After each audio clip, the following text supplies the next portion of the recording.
Okay, so we have another section of just set theory. The whole chapter 1 feels like it's a lot of set theory, and for this section we're drawing pictures of sets, so we're graphically representing sets, and I broke out my highlighters for this section because we're going to be drawing pictures and shading them, and sometimes that's easier to do with a highlighter than it is a marker or a pencil for what it's worth. So if you have one lying around, you might want to dig it out.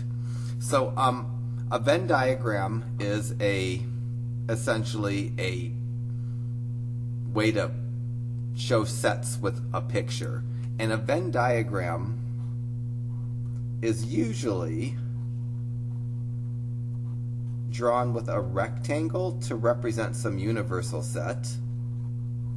So a real typical Venn diagram will start off with a rectangle, and inside this rectangle we will put every element of the universal set that goes along with the diagram. And then usually we call the universal set U. That's what we've been doing in the last section. So somewhere in that rectangle I'll put a U to say this is going to be the representation of all the sets in all the elements in my universal set. And then inside the Venn diagram we'll draw a couple of overlapping circles, and we'll start off having 2 overlapping circles, and then we'll kind of graduate into 3 overlapping circles. And usually we put the circles more or less in the middle of the rectangle, and we make them overlap. And the circles will get the names of the subsets of the universal set, and we've been working with set A and set B, and usually I'll write the A right on top of the left circle if A is one of the subsets of the universal set, and I'll write B on top of the right circle if B is the other of the 2 subsets of the universal sets. Ultimately, we're going to use Venn diagrams to answer complement, intersection, and union questions, and it may or may not be easier than what we did in section 1.4, but Venn diagrams are a visual way to do intersections and unions and complements, and if you're visual you might like this a heck of a lot better than what we did in the last section. So there's my typical Venn diagram for 2 sets, and you'll notice a couple of things, that in this Venn diagram for 2 sets I wrote the A off to the left of the left circle and the B off to the right of the right circle. That hardly matters. Where exactly I put the A and the B, this is irrelevant. Similarly, where I put the U is irrelevant. And if I wrote the Venn diagram and I didn't even show this U, it's still, that's an implied. The anything inside the rectangle, this is a universe. So this is a typical Venn diagram, and now I want to try to represent, how am I going to show set A in a Venn diagram? And this picture right here represents set A. So I don't know what set A has in it, but if I do this, if I take a Venn diagram and I shade the entire A circle, this is a visual picture of set A. So if I was asked to sketch, create a Venn diagram, I'll say create a 2-set Venn diagram as opposed to 3-set.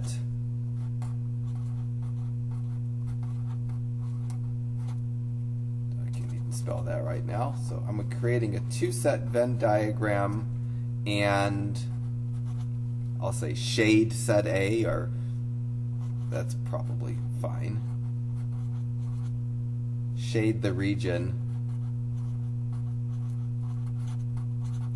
that represents set A.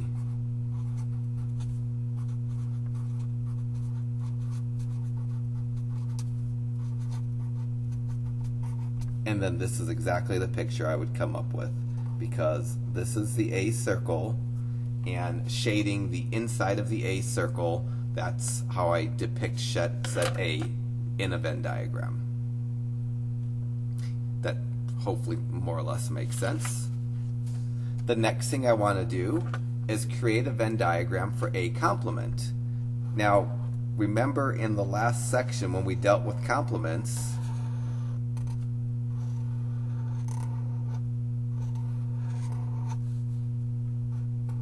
a complement is everything inside the universe that's not part of the set that we're taking the complement of. So if I take the Venn diagram for set A, which is the Venn diagram we created on the last page, it's the Venn diagram that has set A highlighted, then the Venn diagram for set A complement, or A prime, is going to be the complement of that, which means it's going to have everything but that shaded. So the Venn diagram for the set A complement is going to have exactly the opposite shaded. So instead of having the entire A circle shaded, it's going to have everything but the A circle shaded. So my Venn diagram for the A complement is going to be anything outside the A circle. And then these are really, they get to be really tiresome to draw. And Lord knows you don't need to make a stellar drawing when you're drawing these sets. But this would be a reasonable picture for what A complement looks like. And Flash Johnson, the business teacher, helped me learn how to do these on my computer, and it was a really unpleasant task. If anybody can help me draw these with my computer, I still need more help. I feel like I pestered him so much, but there's still things I want to be able to do with Venn diagrams that I just don't know how to do. Well, I mean, I know how to do the math, I just don't know how to do the making computer pictures. I used something called Adobe Illustrator to create that picture of A complement. So we just need to kind of get in the groove. Well, that shows my age. I don't think anybody says get in the groove anymore unless you were, born in the 60s. Well, anyways, we need to be able to draw pictures of lots of different sets. The basic set and its complement are the start, but we're going to get more complicated. The next level of complication I want to do is create a Venn diagram for A union B. And that's not particularly hard. So to make a Venn diagram for a union, we need to take the Venn diagram for each of the sets that are being unioned and form them together in a diagram. So what I've done to create a Venn diagram for A union B, I created a Venn diagram for A, and the Venn diagram for A has just the A circle filled in. Then I created a Venn diagram for B, and a Venn diagram for B has the B circle filled in. To union two sets, I'm going to take these two drawings and push them together. So the A circle is going to be darkened in, and the B circle is going to be darkened in. Notice how I darkened the overlapping region? Well, I don't know if you could really notice that, but I made the overlapping region darker because it had both the shadings. Ultimately, that's not going to be important for a union, because pictorially, when you're creating a union, the union of two sets consists of anywhere either the sets were shaded or where the shadings overlaps. So A union B is going to be this entire region. Any region that's shaded in the A drawing combined with any region that's shaded in the B drawing is going to be what A union B looks like. And right here on the bottom of this paper, I have a picture for A union B.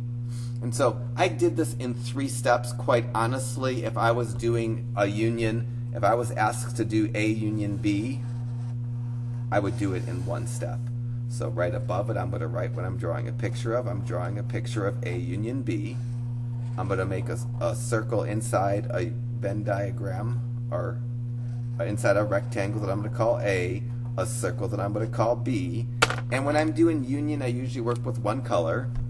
This is set A, everything inside the A circle. Now I'm going to draw set B, everything inside the B circle. And that's what the union of A, union B looks like. When I union two sets, I take each of the shadings individually, put them together on one graph, and that would be the union. Unions, in some sense, in the last section, were kind of messier to do because we created big sets and then we threw out the duplication and wrote things in a nice order. Making pictures, unions are easier than intersections. Making unions I can do in one step. Here I did it, I actually did it in two steps essentially. I wrote A and B separately, then I put the graphs together. If I want to do a Venn diagram for A intersection B, can't really do it in one step. I'm going to have to at least do it in two steps. So I could take the Venn diagram for A, which is this, and the Venn diagram for B, and condense them together in one graph. When I condense them together, there's a part where the shadings are in common. I tried to darken that out.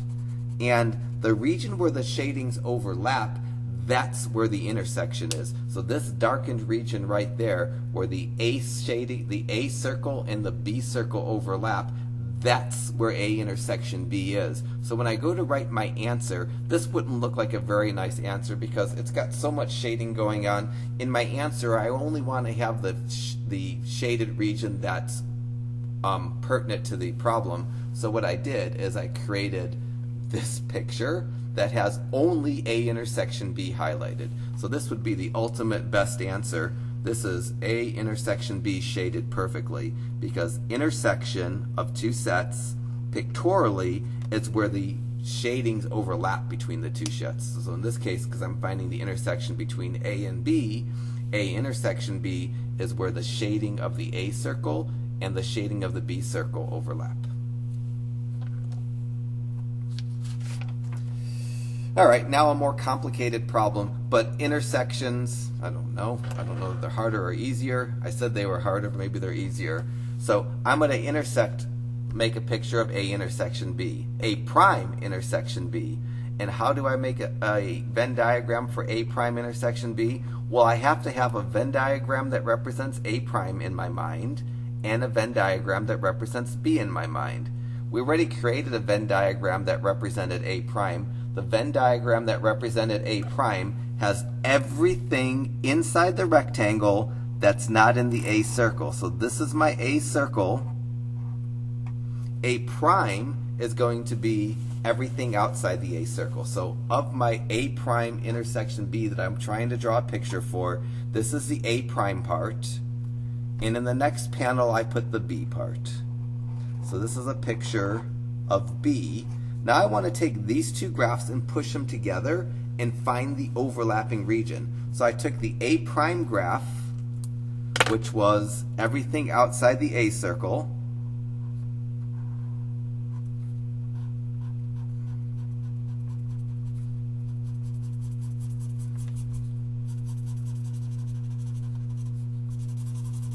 so that's the A prime graph pinked out. And then I'll take the B graph, which is everything inside the B circle,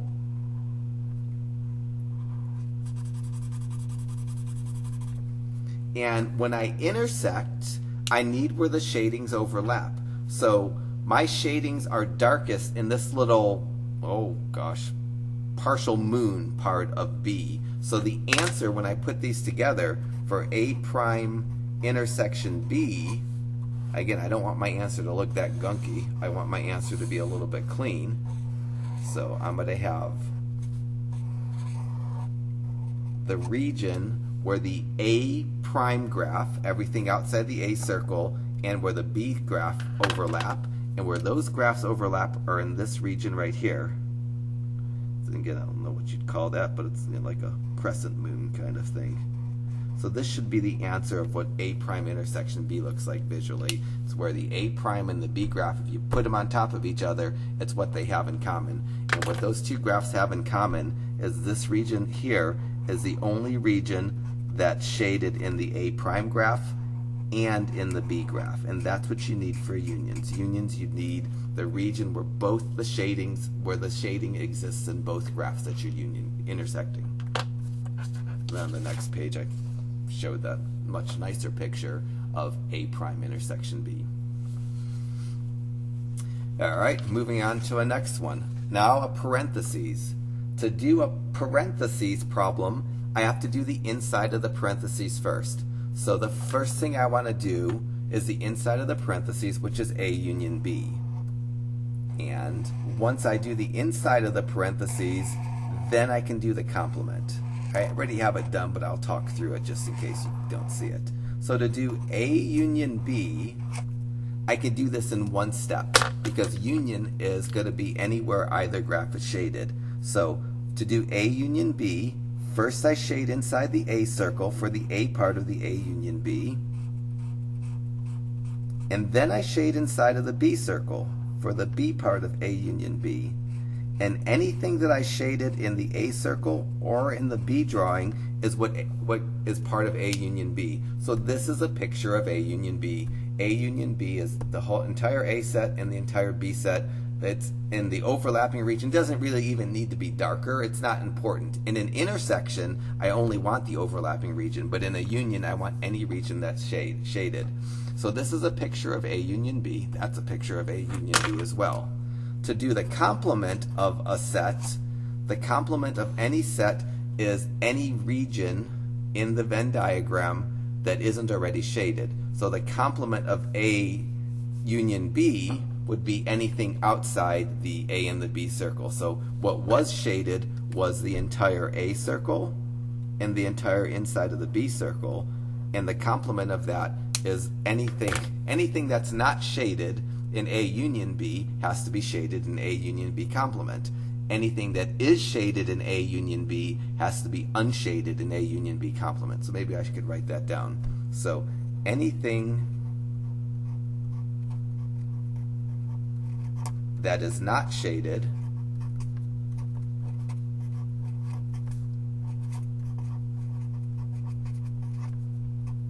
in my drawing of A union B needs to be shaded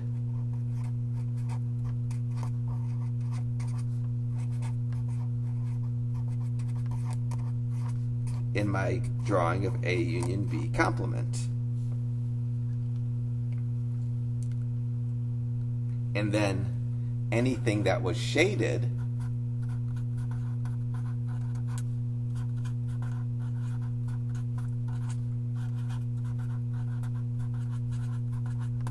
in my graph of A union B needs to be white or unshaded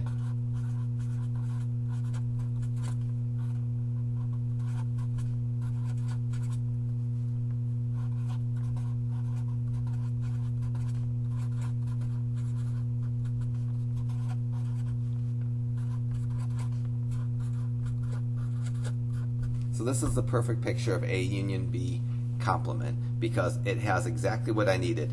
Anything that was shaded is not shaded in the complement, and anything that wasn't shaded is shaded in the complement. You're just flip-flopping the regions that were shaded and unshaded when you're doing the complement.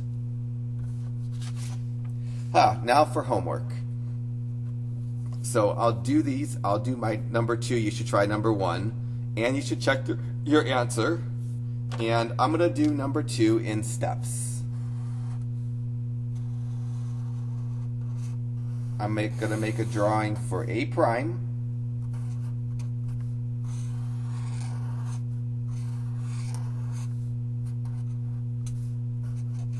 And I'm going to make a drawing for B prime separately.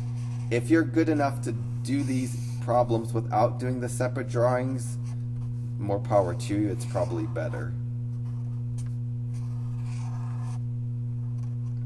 So A prime is everything that's outside the A circle.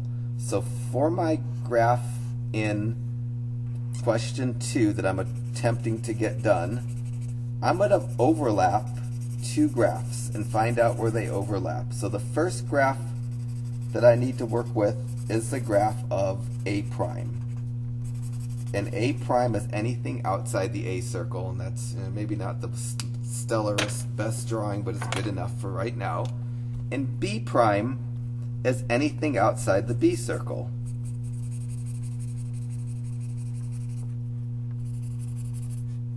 What I need to do is I need to synthesize these two graphs together into a single graph and find out what regions are overlapping. So now I need to take the A prime graph and the B prime graph and bunch them together.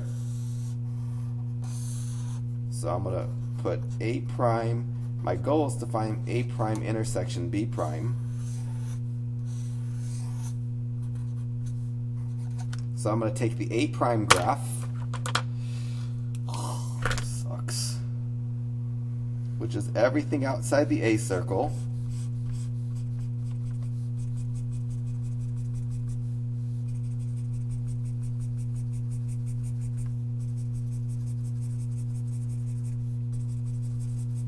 So that's the A prime graph. And now on the same graph I'm going to put the B prime graph, which is everything outside the B circle. So I'm putting those two graphs together. Now again, I probably should just do this all at once rather than doing it in steps. So I'm doing everything outside the B circle. So in green, I have everything outside the B circle. In pink, I have everything outside the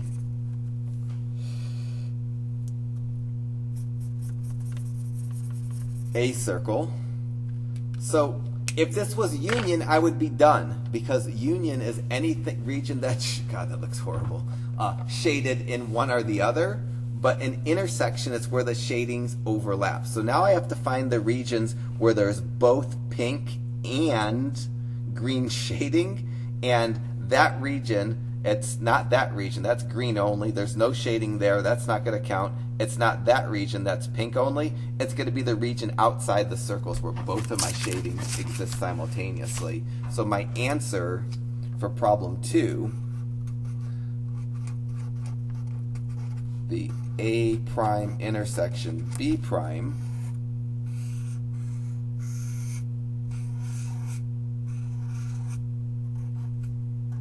it's going to be the region outside the A circle and outside the B circle, because inside, in the middle region here, there's only green, that doesn't count. In that region there, there's no shading. In that region, there's only pink. So let me maybe break out of my blue just for the heck of it. So for my answer, the region that's going to be shaded is the region outside the two circles. And it's completely believable that you could figure out what region needs to be shaded without having to go through the 4 steps that I went through. So if you can go from the problem to the answer just because you see sets visually, that's completely fine. You don't need to show the steps. It's very feasible to go from the problem, A prime intersection B prime, to the answer, A prime intersection B prime, graphically in a Venn diagram, without, showing the individual steps. Notice I'm being lazy and not writing U ever in the corner of my Venn diagram. It's completely fine if you do or don't. All right, 4, A union B prime. Union is much better because for union, I can do them, well, I can probably do them always on one graph, but unions especially, because union, you need any place there's a shading. So if I'm trying to do a nice picture for A union B prime, what I need to do is make a shading for the A and make a shading for the B prime, or I don't need to write B prime there right yet. So make a shading for the A, and the shading for the A is anything inside the A circle. So there's my shading. Not the best shading ever, but that's a shading that represents set A. It's everything inside the A circle. Now I'm going to make a shading for set B prime, right on the same graph. B prime is anything outside the B circle. So I'm starting to get lazy and not shade so solidly, but hopefully you get the idea here.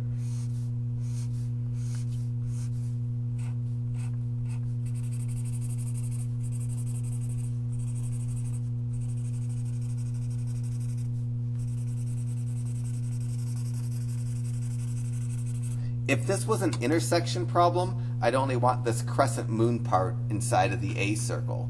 But because it's a union problem, I want anything that's shaded. And I'm going to write my answer in one color. So my answer for number 4 is just going to be that graph cleaned up. It's going to be anything that's shaded, and I don't need the multicolors. So what I'm not going to have, the only region that isn't going to be shaded is that region inside the B circle. So this region, because it had shading from the A circle, gets shaded. This region, because it had double shading, gets shaded in the union. And outside the B circle, because it had shading from the B prime, gets shaded. So notice I got a little bit lazy here. I didn't even write the A or the B. That's probably bad. I should go probably write those in. And making your graphs this big is just stupid because it makes so much more coloring you have to do, and especially because I don't color so well anyways. So this would be a picture of A union B prime, because this is the A set, this is the B set, and for union, it's anything that's shaded in the left set A or the right set B prime jammed together in one big set. And it's hopefully clear that the only region that wasn't shaded is that region that's, I will say it's the part of the B circle that doesn't overlap with the A set circle. Ugh. 6 is icky. So first I want to make a shading. I do need to do the inside of the parentheses first. So to do the inside of the parentheses,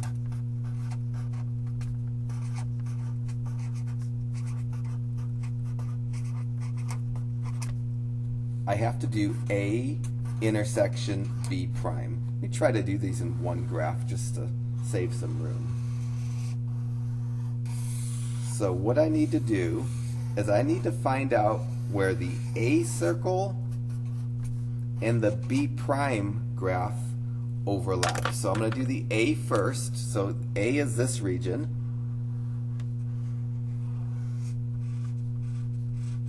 So that represents set A. Anything inside the A circle represents set A. Really dislike drawing these complements. B prime is anything outside the B circle. So outside the B circle.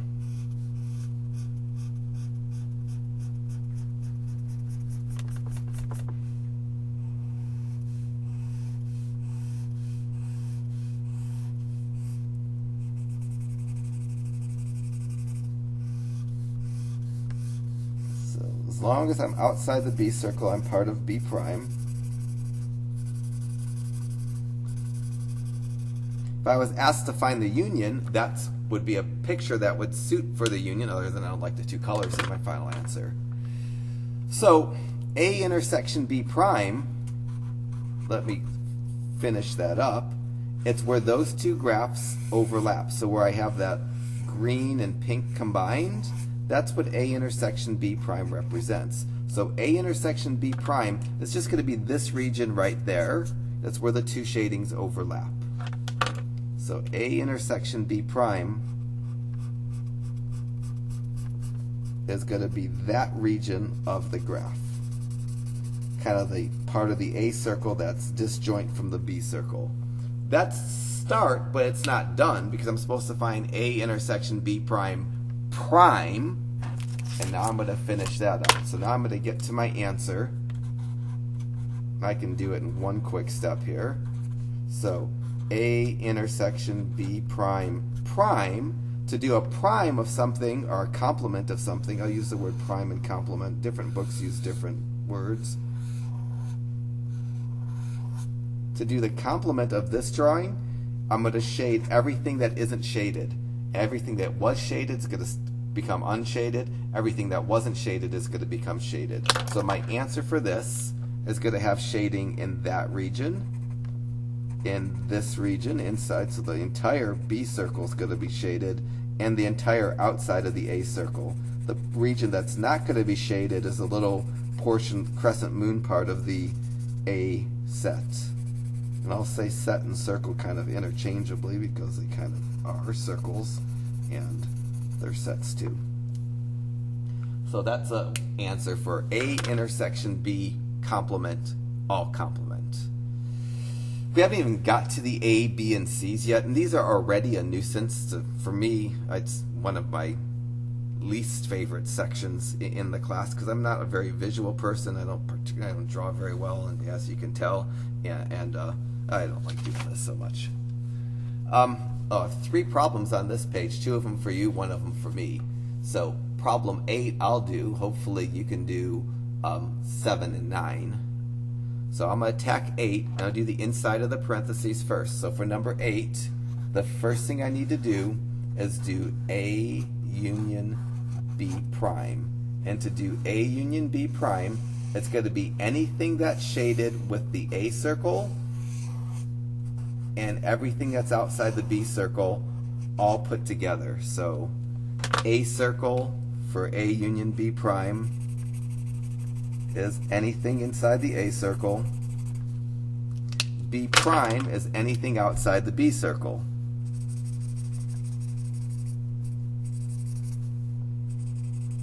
So some of this portion of the A circle gets shaded in B prime. So I'm doing B prime in green, and I did A in blue. Hopefully those colors show up. And now I'd make a nice one-color picture of this. So A union B prime is anything that's shaded. And again, I like my unions to be in one color, but it really doesn't matter. So A union B prime is just that graph up there. So it has everything shaded but the one little part of the B circle. So A union B prime is everything that I shaded above. I'll make it a nice one-color shading just so, I don't know why. Just because that's what I was taught back in the day, I guess.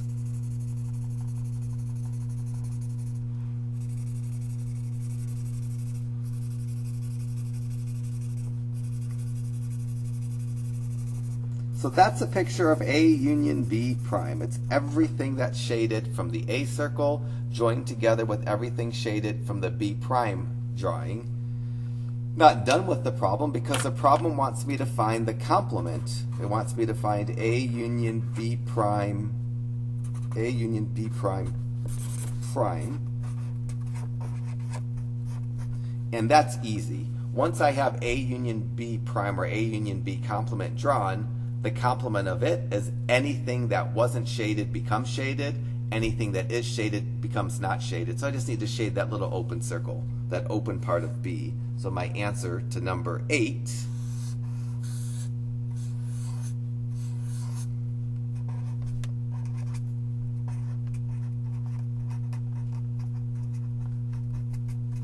is just going to be this little itty bitty part of set B.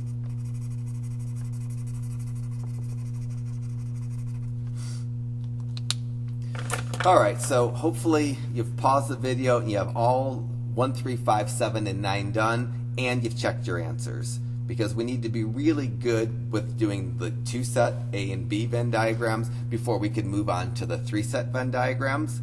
And it turns out that the next section that we do, it could have just been all part of section 1.5. When I started writing section 1.5, it got too long, so I separated it into a section 1.5 into 2 sections. So when we get to section 1.6, a lot of what we've done in section 1.5 is going to carry over. And if you have your answers handy for all the shadings that we do in this section, it's going to make your work a lot less when you do section 1.6. So you want to have your homework answers handy when you do section 1.6. You know, that section will go really fast. So, and I'll try to keep some of my answers handy just because I don't like doing the shading. So now the lovely 3-set Venn diagrams.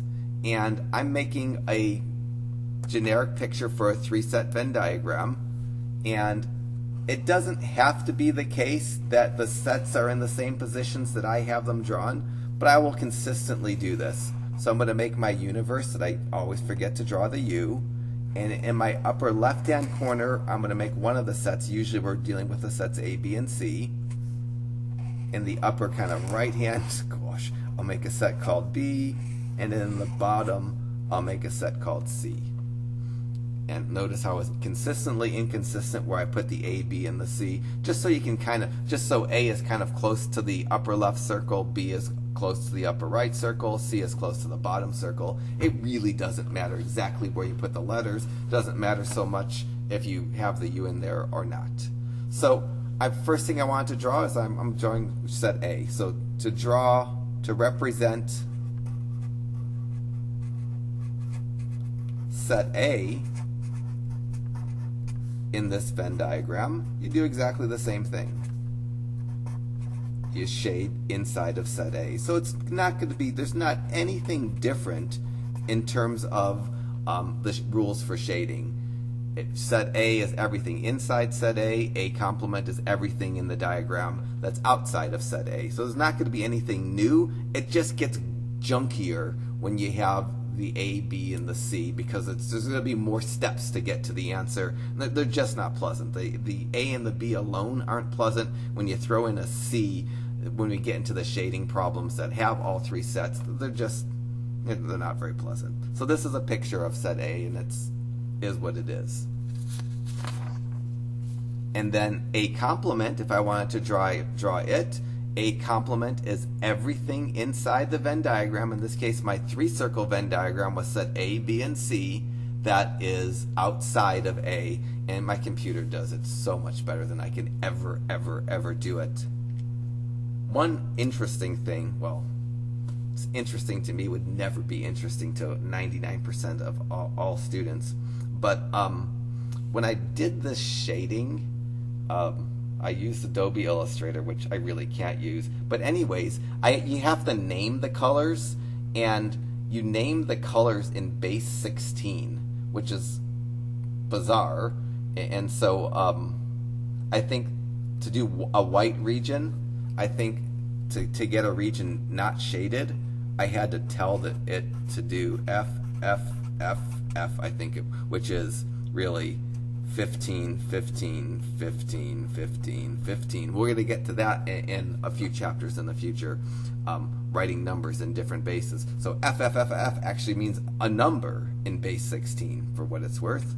And it's the only time I can ever remember using something in base 16, but computers work in base 16. Not terribly interesting, but something we're going to do, and I'll mention it again. But anyways, A complement, so this is a drawing of A complement, and it is everything inside the rectangle, outside the A circle, and it's so nice when my computer does it for me.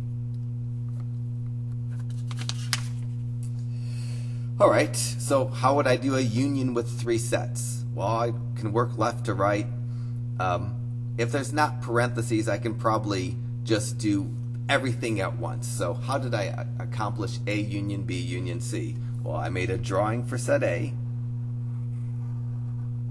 I made a drawing for set B.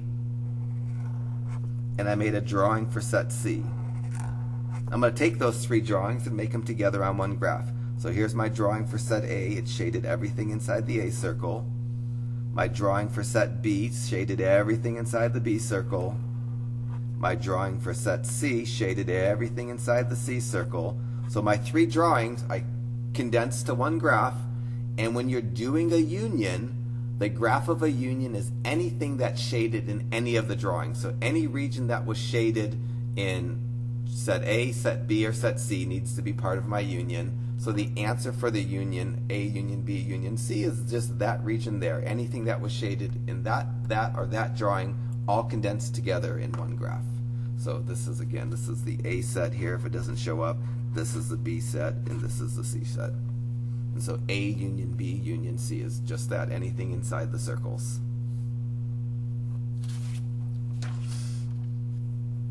To do A intersection B union C, I don't think I can do this in one swoop. If it's three unions, you can do it all at once. But once there's more than one operation, you can't do it. So I'm going to have to work left to right. The first thing I'm going to do, or the first thing I did was A intersection B. And to do A intersection B, you take a drawing of the A circle, and a drawing of the B circle. So this is the drawing for A, this is the drawing for B, and A intersection B is where they overlap. And I tried to darken where the graphs overlap. So where the A and the B graph overlap represents A intersection B. So in my effort to get a graph for A intersection B union C, I need to first do a graph of A intersection B, and that's that graph right there. The graph that contains that little wedge between the A and the B circle, that's A intersection B. Done with that part, now I want to incorporate unioning C. And how do I union two graphs? I put the two graphs together in a big graph. So this is what I did here. I took the graph of A intersection B, which I figured out from the last page, which is this graph, and the graph for C, which is this graph, and I put them together in one big graph. And for unions, that's the answer. That is A intersection B union C, because in a union, you take the first graph and the graph of the first set, in this case A intersection B, and the graph of the second set, in this case C, put them together, and that is, you don't need any deleting, so that is going to be the answer to the graph of A intersection B union C. I probably have that written on the next page again. And so that's exactly how the answer should look. All right. So next thing I want to do is A prime intersection B union C. And it's always safe just working from left to right, doing it in pairs. So the first thing I want to attack is to figure out a graph for A prime, or A complement intersection B. So to find a graph for A complement intersection B, I need a graph for A complement. A complement is everything outside the A circle. Again, even if you can't read the A here, my A is always in the upper left-hand corner. A complement is everything outside the A circle. And if I'm intersecting A complement with B, I have to have a graph of the B circle. And now I'm going to take those two graphs and push them together. So I'm taking the B graph, which is this graph, and the A complement graph, which is everything outside the A circle, and I'm pushing them together in one big graph. Because this is an intersection, I want where the shadings overlap. So if you put the A prime graph, A complement graph on top of the B graph, the regions where the shading overlaps is just this region right here. This is the region that's shaded, this region is shaded in the A complement graph, and it's shaded in the B graph. It's the only region that's shaded in both the graphs, so it's the only region that when I drew this on my computer that I darkened out. This region right there, that little half crescent moon, is what A prime intersection B is going to be. And that's what I'll flip on the next page. I'm like, there's my A prime intersection B. So this is my A set, this is my B set, this is my C set. There's a picture of A complement intersection B. My goal for this problem is to find A complement intersection B, and then, what did it say? Union C. So I'm almost done because I have the first half done. I have A complement intersection B nailed. Now I want to join the graph of A complement intersection B with the graph of C. So I created a graph of C and put it next to the graph of A complement intersection B. Now I need to take these two graphs, I need to take this graph and kind of transfer it to that graph essentially. And this is how the two graphs are going to go together. So now I've joined or union the graph of A complement intersection B with the graph of C. That is A complement intersection B union C. And I'm sure I did it nicer on the next page. So on the next page, that's exactly what I did. I took the two graphs, the A complement intersection B graph, and the C graph and just joined them together on one graph. And I didn't even make a region darker than another, because for union, you don't need a darkened region. The intersection, you need the darkened region. So that would be the answer of A complement intersection B union C, again, working left to right. If I have parentheses, I have to do the inside of the parentheses first, and the next problem we have has a parentheses. So let me try to attack it and see where we wind up with. So I have a parentheses, I have to do the inside of the parentheses first. So I'm going to work on A union B complement. It has a parentheses, so I'm going to do A union B first. And how do I do A union B? I take the A graph, again that's the A set, and the B graph, and join them together. And that's what I have down here. This is A union B because it's the entire A circle graph and the entire B circle graph pushed together in a single graph. So this represents A union B. But that's not the first thing I need to find. I'm not quite done yet. I need to find A union B complement. A union B complement, which I'm sure I'll have drawn on the next page much better, would be everything that's shaded in A union B becomes unshaded, and everything that's not shaded becomes shaded. So A union B complement is going to be everything that's not shaded in the A union B graph. And again, my computer does so much better, but that's what's going to be on the next page. I'm going to say A union B complement is this graph. And I got that by just finding the complement of that graph. A complement, anything that was shaded becomes unshaded. Anything that's unshaded becomes shaded. And so there it is. There's my A union B complement. So that's almost done, because that's the first thing I needed to come up with. I need to work left to right, and I need to do parentheses first. Parentheses happen to come first, so it was easy enough. So now I'm going to finish up this problem by finding the A union B complement, and I want to intersect that with C. Well, how do I intersect two graphs? I put them together and find out where they overlap. So if I took the graph of A union B complement and the graph of C and put them together on one graph, so that's what I just did. There's the graph of A union B complement. Onto that graph I put the graph of C. Because I'm intersecting these, I want where the two graphs have in common. And the region where the two graphs have in common is this little region right down here. I don't know what you call that shape. Maybe it's kind of like a mustachy shape. That's going to wind up being my answer, because when I intersect two sets, I put the two sets together. That's what I did here. I put the two sets together, and I darkened the region where the shadings overlapped. Let's see what I did. And where the shadings overlap is my answer. So that's going to be A union B complement intersection C. So they can be really tedious, but if you just take them one step at a time, they're doable. You might not want to do them, but they're definitely doable. All right, now homework problems. There's not so many of them. There are 6 or 7 problems that we need to do. So I'm going to attack number 10, and in number 10, the first thing I need to do is A intersection B complement. I'll pretend I didn't know what that looks like. So I'm going to make a 3-set Venn diagram.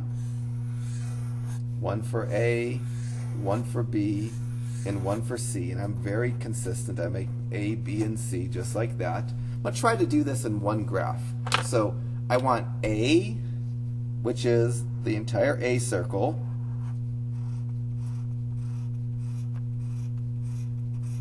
and I want to intersect that with B complement, and B complement is outside the B circle.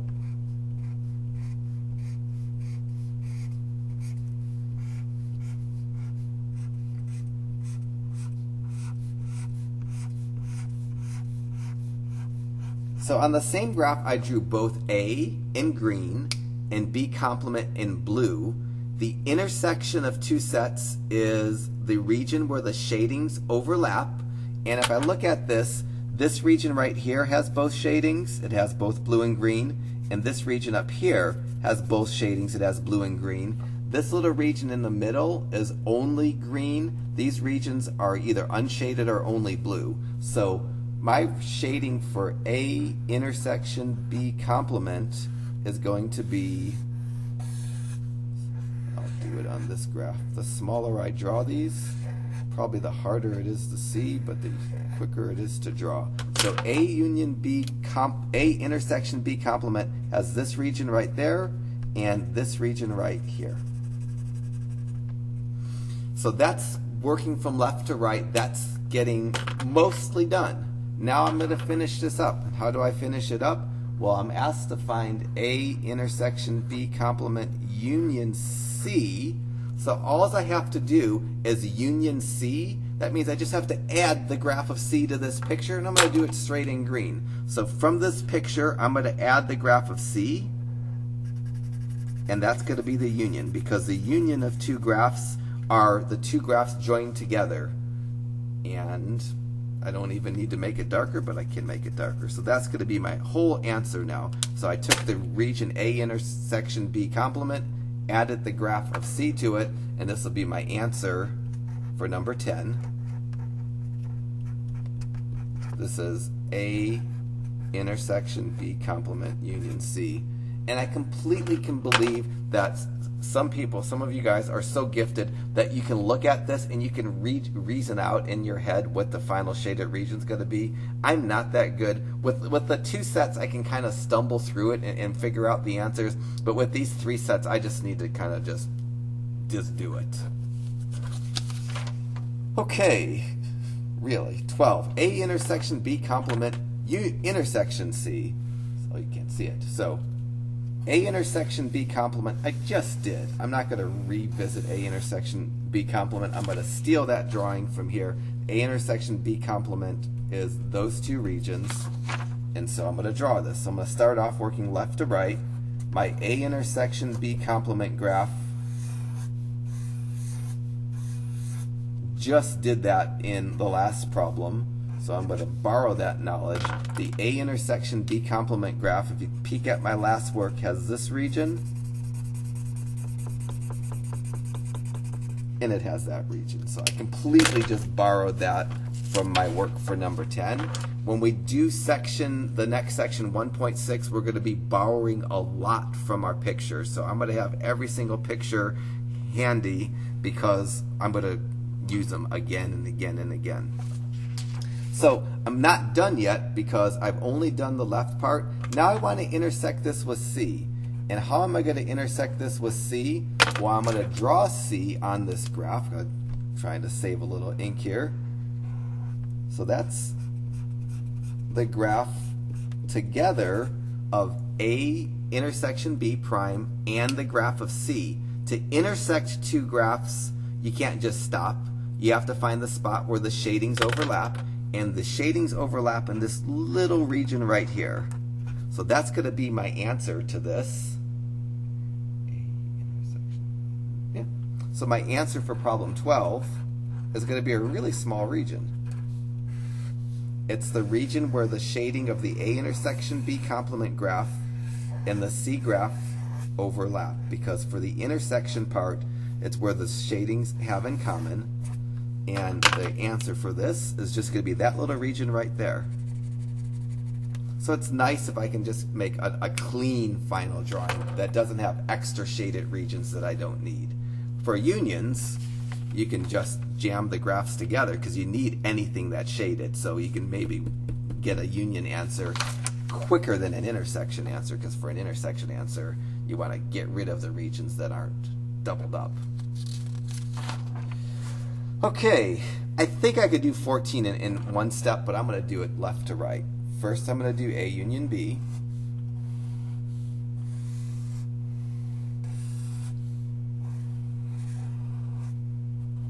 Again, notice I haven't drawn a U once in my Venn diagrams.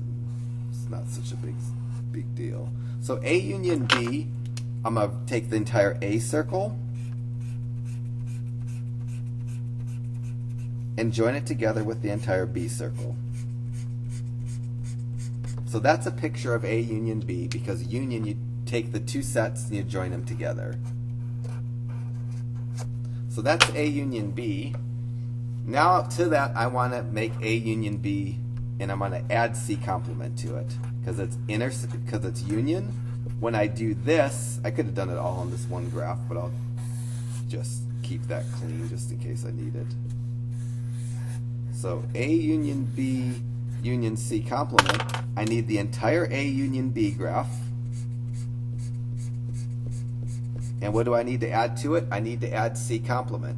Well, what is C complement? C complement is anything outside the C circle. So to my graph of A union B, I'm adding the graph of C complement. And C complement is anything that's outside the C circle. So now I'm just going around my graph and I'm shading outside the C circle. Just keeping it all in pink because unions I'm not worried about overlapping. It's any part where there's a shading. That's going to be A union B union C complement. So it's everything but this little, mustache kind of region of C, because union is just throwing the graphs and making a big messy graph like I did essentially. So this would be the answer for problem 14.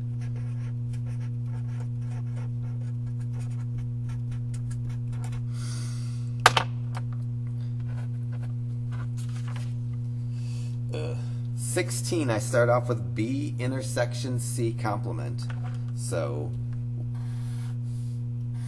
that's a big graph. So for 16, I'm going to start off finding B intersection C. So this is the A graph, this is the B graph, this is the C graph. I'm going to start off figuring out what B intersection C looks like by taking the B graph, which is anything inside the B circle, and the C graph, which is anything inside the C circle. Then I'm going to intersect those. And when you intersect graphs, you want what they have in common. So B intersection C, I'm going to show in a second graph. So B intersection C is just this region right here. It's the region where the B shading and the C shading overlap. Unfortunately, that's not what the first parentheses wants. The first parentheses needs me to find B intersection C complement. And to do B intersection C complement, anything that's shaded in the graph of B intersection C becomes unshaded. Anything that's unshaded becomes shaded. So it's going to be a really complete, it's going to almost have everything drawn. So B intersection C complement is everything except the overlapping region between B and C.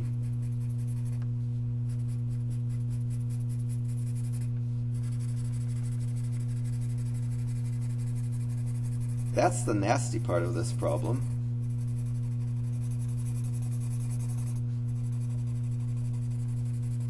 I think I can get my answer without having to draw a new Venn diagram now. So that's B intersection C complement, which is the first thing I needed to do. And now I need to union that with A. And how do I union two sets? Well, I just join the drawings together. So B intersection C complement union A, what I need to add to the graph of B intersection C complement is the graph of A. So I'm going to circle, draw all the way inside the A circle. So I just added the graph of A to the graph of B intersection C complement. And so that's the answer to problem 16. The only region that isn't shaded is this little blip of a region between the A and between the C and the B circles that's outside the A circle. So this is going to be the answer.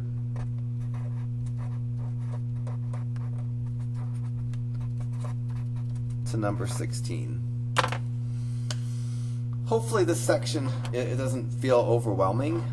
It's just something that the more you do, the better you get at it. Hopefully I'm not lying. I've been trying to learn how to sing, and it's definitely not the case. The more I sing, the better I get at it. But I think with Venn diagrams, it's going to be that case. So when I try to attack 18, I have to do the parentheses first.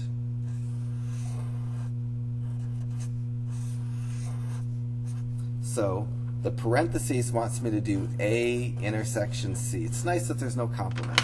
So to do A intersection C, I need to find out where the A shading, which is that region, and the C shading, which is this region, overlap. And so, again, when I do intersections, I usually don't do them with one graph unless I just know what the shading should look like.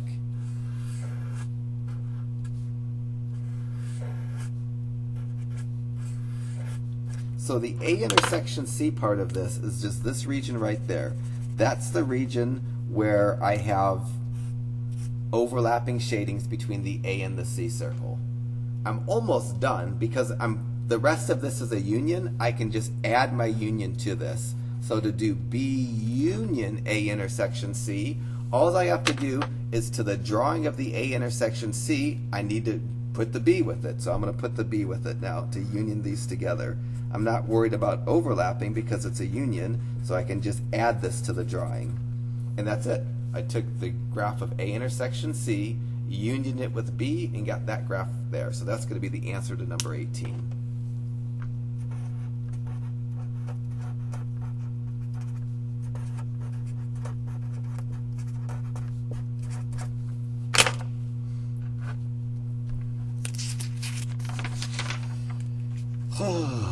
B intersection A union C. So 20 has the parentheses. I need to do the parentheses first. Again, if you pause the video and just do your problem, check your answer, that's completely fine. You don't have to watch me do everything that I do. The less you have to watch, probably the better it's going to be for you, because these things are just really dull to watch. So A union C, I'll take the entire A circle. That's the A part of the A union C.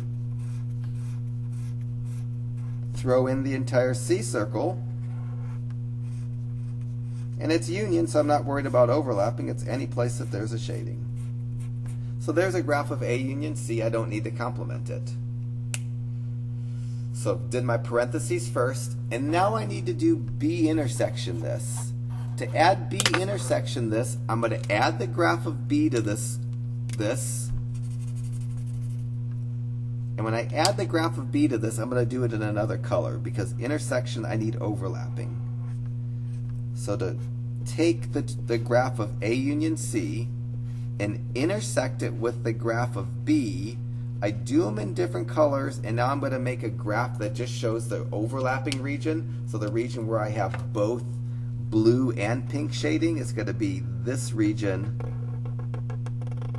right there. Let me see if I can do that for an answer. So my answer to number 20, the region where B intersects the A union C graph is, let me try to do this. Here's the A circle, here's the B circle, here's the C circle. So in this region in there, and in that region in there, there's both colors. So it's this region and that region, it looks like to me.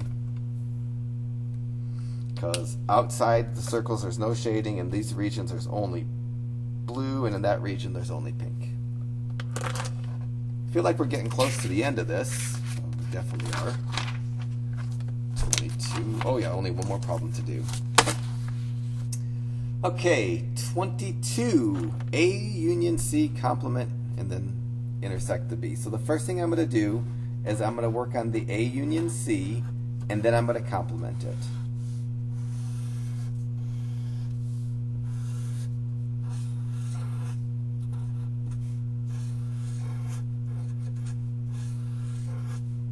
So A union C by itself is the entire A circle, and then the entire C circle joined together with it. So that's a picture of A union C. I have everything in A and everything in C. Unfortunately, complements are messy, and so I need to do it on a separate graph.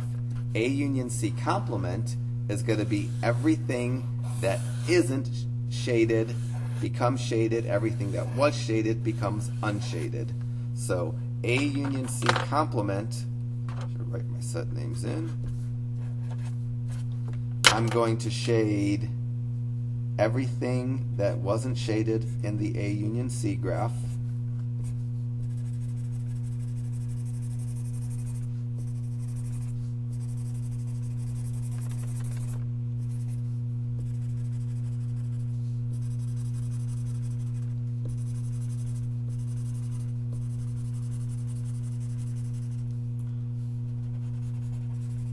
So that's a reasonable picture of A union C complement. Now I did the parentheses part of this. Now I want to do the rest of it. The rest of it is to take B and intersect it with this. So I'm going to take the graph of B, put it on my graph in a different color, because for intersections I want where both shadings overlap, and it's easier to see it if you do different colors.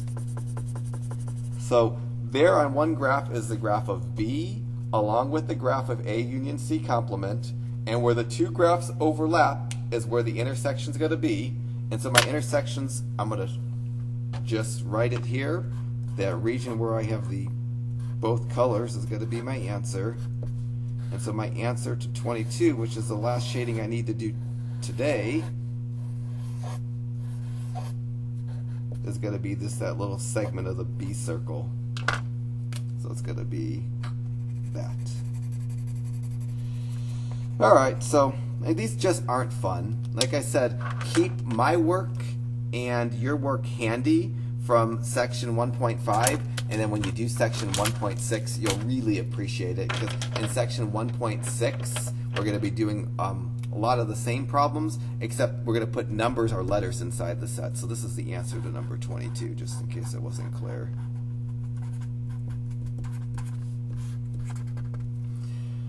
All right, well, we're, I think, over halfway through this chapter already, and we do have some word problems coming up, but they're not horrible word problems. So if you're just pacing me right now and things are working pretty well, they'll work well through the whole chapter.